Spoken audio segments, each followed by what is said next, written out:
Welcome back, everyone. In this video, we will be continuing the lecture for the implicit differentiation section. The number 4 here, it's not implicit differentiation, it's just using one of our new rules.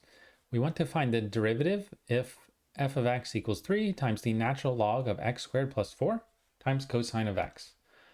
And the main reason I want to show you this one and the next one is I want to show you the natural log and the inverse trig functions with using the chain rule. All right, so what we want to do is still, just because we're using a new rule, we don't want to approach it differently. What rule do we want to use? How do we want to start this? Well, we have a product of functions. We know 3 is just a number, so it's not going to attribute to our product of functions. But this is our first thing, 3 times the natural log of x squared plus 4, and it's multiplying the second thing, cosine of x. All right, so that means we want to use the product rule. And f prime of x, the derivative, we do the derivative with respect to x. Technically, at this point, we know we're doing the derivative of both sides, but the derivative of f of x is f prime of x. We don't write it like that. We do the derivative of the first, 3 times the natural log of x squared plus 4 times the second, cosine of x, plus the first, 3 times the natural log of x squared plus 4 times the derivative of cosine of x. Okay, and now it boils down to needing to do these two derivatives, the derivative of 3 times the natural log of x squared plus 4 and the derivative of cosine of x. Right. Now, once again, you should practice doing these in line, but this is the first time we've done the derivative of a natural log, so I'm going to do this one on the side. And remember what I mean by inline is just equals, plug it in, equals, plug it in, and so on. This one's not going to be too bad, but we just haven't seen it done before. So I want to go ahead and make sure we do it on the side and not clutter everything. All right, so we know with derivatives, numbers are just going to hang out. The 3 multiplying the function is just going to hang out. And what's the derivative formula for the natural log of x? Well, it's 1 over x. What that formula is really saying is you start by doing 1 over the inside of your natural log. Okay, so we start off 1 over the inside, which is x squared plus 4. And then we multiply, because this isn't just x, just like with the chain rule, with all the other ones, this is not just x, this is the inside. Does not equal x, so we have to use the chain rule. And we know the chain rule says no matter what the function is, natural log, inverse trig, exponential functions, whatever, we always have to multiply by the derivative of the inside. And just because this is naturally a fraction doesn't mean you multiply it in the bottom, you still multiply it on the side, which means on the top. So we want to do the derivative of x squared plus 4. All right, that's our chain rule step. Now let's go ahead and do this. We have 3. We have times 1 over x squared plus 4, and then multiply by the derivative of x squared plus 4 is that's just 2x. And you can consolidate this all into one fraction. Just because it's 3, I'll write the 3 and the 2x over 1 to make it a little bit easier to see. On the top, we have 3 times 1 times 2x is 6x. Over the bottom is just x squared plus 4. All right, so what we just figured out is this derivative is x squared, 6x over x squared plus 4. But the main thing I want to take from this is that we just applied our new rule.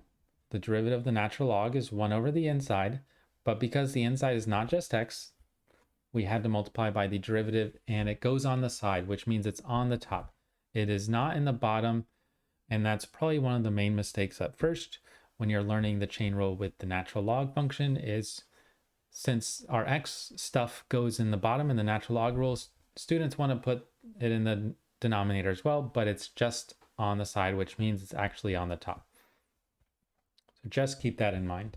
That's the way all the chain rules work. But if we go ahead and now plug it in, so this thing is 6x over x squared plus 4. Then we multiply by cosine of x, because no derivative there, plus 3 times the natural log of x squared plus 4 And then we multiply by the derivative of cosine of x, which is negative sine of x. Luckily, that's just x inside, so we can do just our normal rule.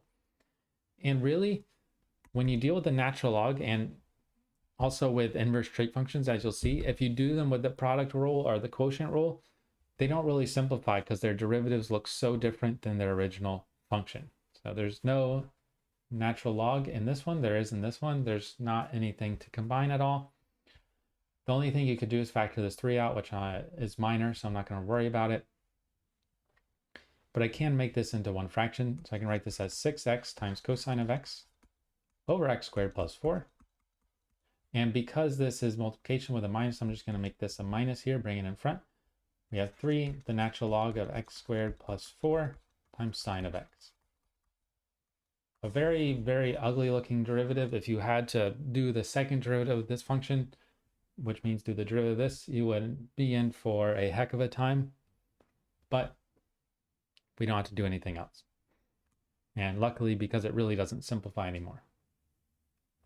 All right, so that's using the natural log with the chain rule. Just remember, once again, I know I said it a couple times, but I just want to say it one more time. When you multiply by the derivative of the inside, when you use the chain rule, it always really is just the top of the fraction. All right, so 5, we have find y prime if y equals arc sine of 3x plus 1. Well, what's the derivative of arc sine? You might want to definitely look back at the formula because with natural log, there's only 1, but with the inverse trig functions, there is 6, and you might not have that down. So let me go ahead and just write it down. The derivative with respect to x of arc sine of x equals, this is 1 is positive because it starts with a sign, doesn't start with a c, 1 over the square root of 1 minus x squared. Okay, so we're going to use that. Now, because we're not doing anything else here, we don't have a multiplication, we don't have a division, we're just doing the derivative. This is pretty much no different than trying to do the derivative of something like x cubed, but instead of just having x cubed, we have 3x plus 1 cubed. Okay, so to sort of see this, if you're not seeing how to do it right away, which makes sense because it's the first one, what would you get if this was just x? Well, you would get exactly this. So in our formula, we want to do exactly what our formula says, but in place of x, we want to put the entire 3x plus 1. So y prime is 1 over the square root of 1 minus, and then in place of x, we put 3x plus 1. Okay, so that's the beginning of it, but what do we have to do? We have to do the chain rule, because once again, the inside is not just x, we have to do the chain rule. If it was just x, we would be done, but we'd also have just x here. We'd just be writing this formula again. Since the inside is not just x, we multiply by the derivative of the inside. The derivative with respect to x of 3x plus 1. Once again, it's going in the numerator when you multiply. It doesn't go in the denominator just because all the x stuff is there. So let's go ahead and finish this up. The first part, we have 1 over the square root of 1 minus 3x plus 1 squared. Now, one thing you don't want to bother trying to do is simplify this. You can square this out, but it's just going to make it messier. And unless if you get really, really, really lucky to where it refactors as something squared and then you can cancel out, you're not going to really help yourself at all. So just leave this alone. And then the derivative of 3x plus 1 is just 3. And we can just go ahead and put the 3 on the top of the numerator. And we get 3 over the square root of 1 minus parentheses 3x plus 1 squared.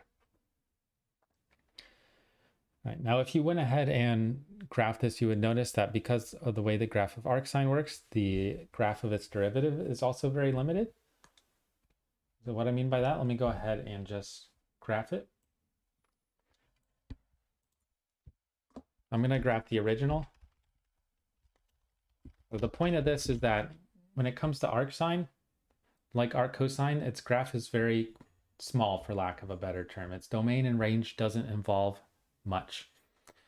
And then when you do its derivative, its range can involve a lot more just because it could be more drastically changed, but the domain's not going to change much. So if we graph y equals 3 divided by the square root, sqrt, if you want to make that simpler, 1 minus parentheses 3x plus 1 raised to the 2.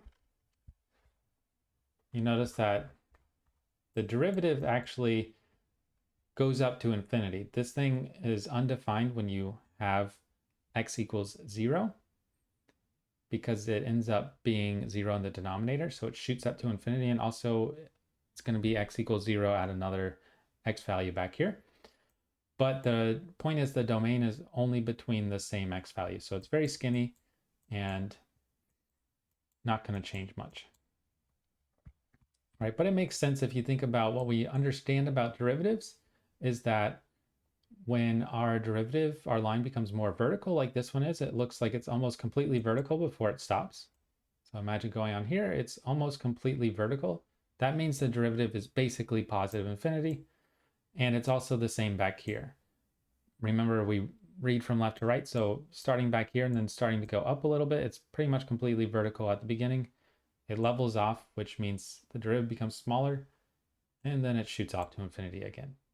All right, but I just wanted to show you that as a reminder of not only how to read the graph of derivative, because we're going to get back to that eventually, but also when you get these formulas, they automatically take into account where is the function defined, where is it continuous, and everything else. All right, so the last example here before I summarize pretty much all the derivative rules we've done is one where you have to do the second derivative of implicit differentiation. And I just realized there's a typo here. Let me go ahead and correct that.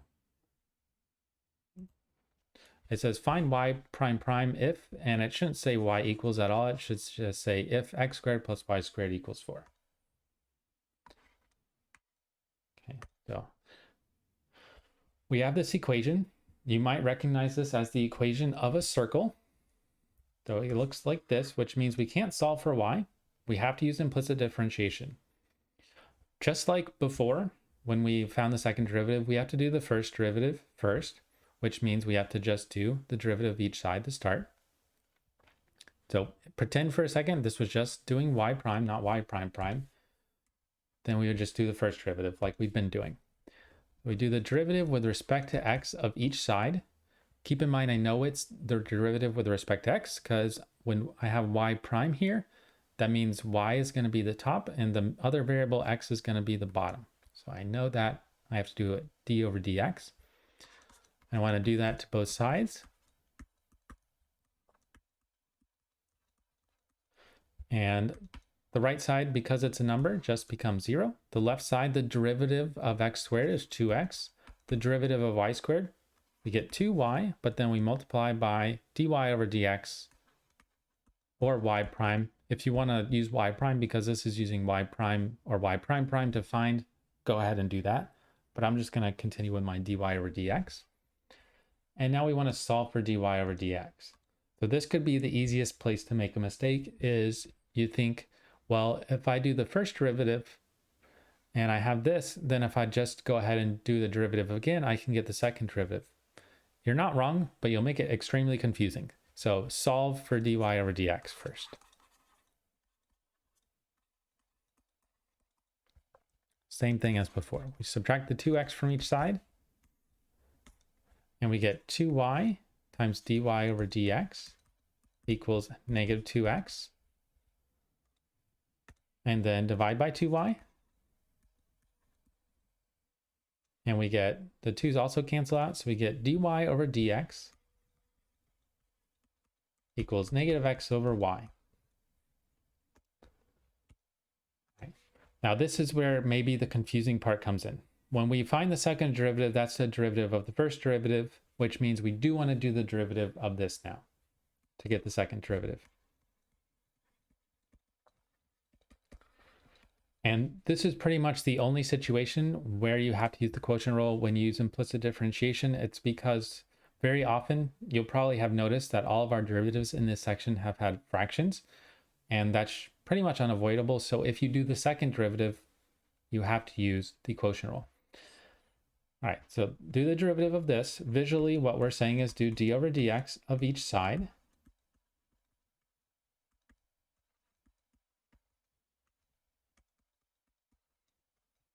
And the thing is, this is exactly the second derivative, d squared y over dx squared. Same thing as y prime prime if you want to write y prime prime. And to do the derivative of this, we have to use the quotient rule. Right? We haven't often written things like this because I think it's a little confusing, but it's saying do the derivative of this fraction. So we have to do the quotient rule. If we want to do the quotient rule, well, we have to remember the quotient rule. The quotient rule says do the derivative of the top. If it helps, look at this one without in parentheses. The top is negative x, so you get negative 1 times the bottom, which is y, minus the top, which is negative x, times the derivative of the bottom. Well, the bottom is just y, so when we do the derivative of the bottom, we get dy over dx. Right? Because really that's exactly what we've been calling dy over dx every time, and that's what we're going to continue to call it. It's over the bottom squared. The bottom is y, so we get over y squared. All right, now one thing I want to go ahead and definitely do is add in the double minuses there, make it a plus. And you can see we get negative y plus x times dy over dx over y squared. Now, one thing I want to point out is why this is not satisfactory. Why is this not okay? Well, when you do the derivative, even with implicit differentiation, there are still some things you don't want to get. You pretty much, as a general rule of thumb, do not want to have derivatives in your formulas. What this is saying is that the second derivative equals negative y plus x times the first derivative over y squared. We don't want dy over dx in this. We just want x's and y's. Well, luckily, because we figured out what dy over dx is, we can actually plug it in. So this is the common thing when you deal with implicit differentiation and you do second derivatives, you're pretty much always going to get a dy over dx in your formula. The thing to remember is that you figured that out already, so plug it in. And that's really the big deal, is that if you don't solve for dy over dx and you just back here went ahead and decided I'm going to just do the derivative of each side again, you would not be able to really see what dy over dx plugs in. And also this, I guarantee you, would be very confusing. So do it the way I've outlined. All right, so let's go ahead and plug it in. Initially, it's not going to look great, and I'm just going to be honest with you. We have negative y plus x, and then the dy over dx is negative x over y, and then this is over y squared. Now, this isn't great looking because we don't like fractions and fractions, but the nice thing is we've dealt with simplifying with the quotient rule before, and the main thing you want to do is that you don't want fractions and fractions. Well, the only denominator we have here is y. So if I multiply by y, I can get rid of it. Of course, I have to distribute. I have to multiply both things.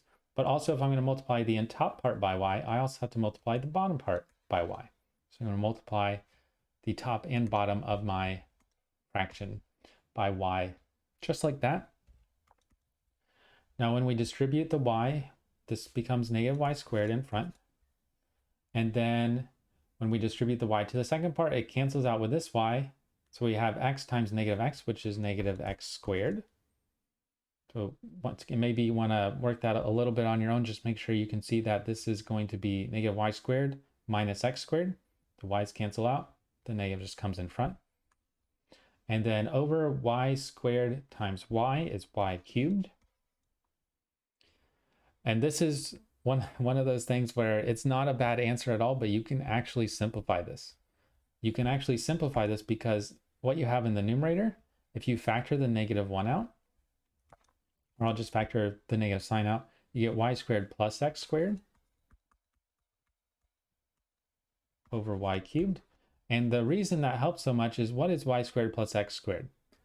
That's actually in your original formula. It equals 4.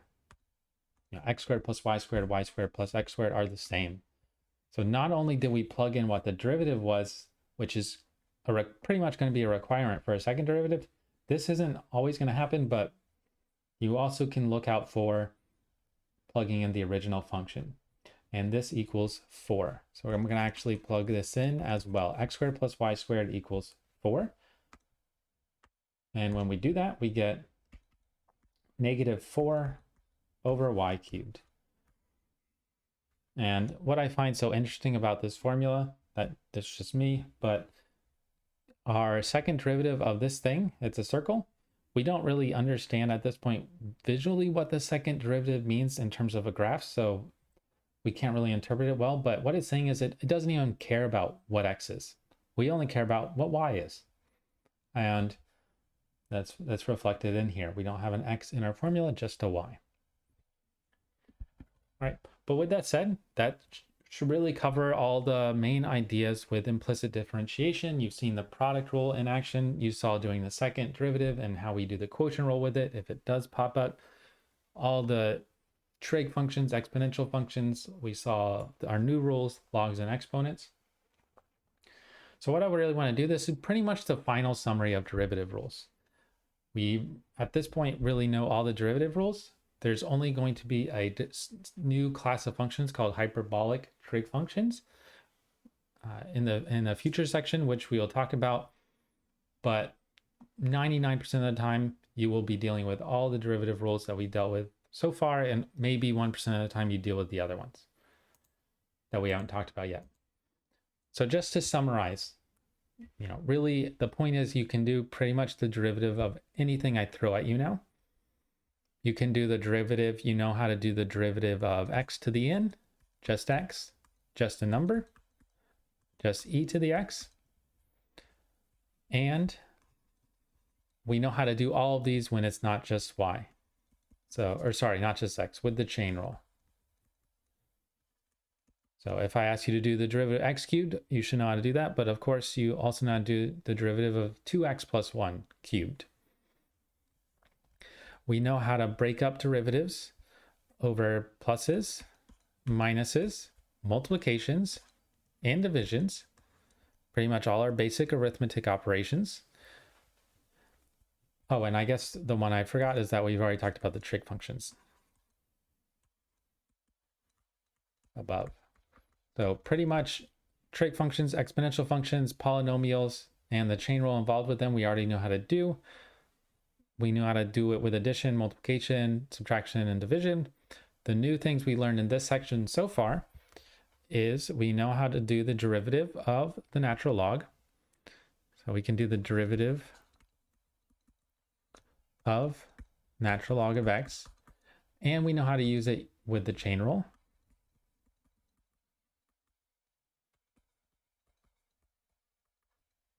And we did a problem with this and derived it, so you should have that in your formula sheet or some type of formula sheet so far. And then we also talked about the derivative formulas for all 6 inverse trig functions.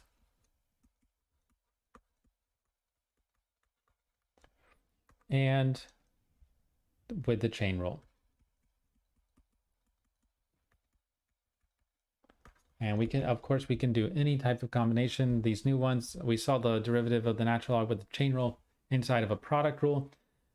We could have done quotient rule. We could have done one of the inverse trig functions with product rule, quotient rule, all that other stuff. Now, there are 2 very specific ones that come from the chain rule, but we couldn't talk about both of them until we had the derivative of natural log, so I didn't want to throw it in there yet. These aren't used very often, but I'm just going to write the formulas down and then give you a quick example. So if you had to do the derivative, let's say y equals log base b of x, but the base isn't e, which means you're not having specifically the natural log. What is the derivative? Well, it's actually 1 over x. So it starts off like the derivative of the natural log of x, but then you also multiply it by 1 over the natural log of your base b. And a lot of times that is abbreviated as 1 over x times the natural log of b. And just as a quick example, if you pick the base to be anything except e, then you'll get something that's not 1 over x. Let's pretend If you want to do y prime, if y equals log base 2 of x, then y prime, according to this formula, you just do 1 over x, and then you multiply by the natural log of 2 on the bottom. Keep in mind, this is not a chain rule thing at all, this multiplication here. It actually comes from the change of base formula. But if you were to implement this on top of the chain rule, then you would, so if you didn't have just x in here, then you would still multiply by the derivative of the inside. This multiplication here has nothing to do with the chain rule. But like I said, we won't use these often at all. And when we use them, since they're used so infrequently, I'll remind you of the formulas. Now, at a similar point, we talked about the derivative e to the x, but we didn't talk about the derivative of anything else. So any number raised to the x power that's not e. What is that? Well, it's actually pretty similar. It could be even more confusing compared to the chain rule because there's a multiplication here. You get the original thing, just like when you do e to the x, but then you multiply by the natural log of the base a. But once again, this has nothing to do with the chain rule. There's some exponential and log rules that interact there, which is where it comes from. And just as an example, if we want to find y prime if, say, if y equals 2 to the x, then y prime would be, you rewrite it, 2 to the x, and you multiply by the natural log of the base 2. Right. But once again, this has nothing to do with the chain rule. There's just happens to be a multiplication there. And that's really the one thing I wanted to focus on when I just showed you a quick example here. These are just the formulas for the basic ones, like all the other formulas I've given to you. If you want to compare this to the derivative of the natural log of x, keep in mind that the natural log of e, which is what we plug in, is 1. So that goes away, and you would just get the 1 over x. And same thing here. If we want to do the derivative of y equals e to the x, we would get e to the x times the natural log of e, which is 1. So that goes away as well. But once again, just wanted to throw those rules in there for you so you see them. If we come across them in any problems, like I said, we'll probably do this, each one of these maybe 2 or 3 times in the entire course, if even that much. So I didn't want to spend too much time on them, but that's what they are. And at this point, you know how to do the derivative of every single function that I know how to do, besides these hyperbolic trig functions, which will be talked about in the future. But I will see you in the next section.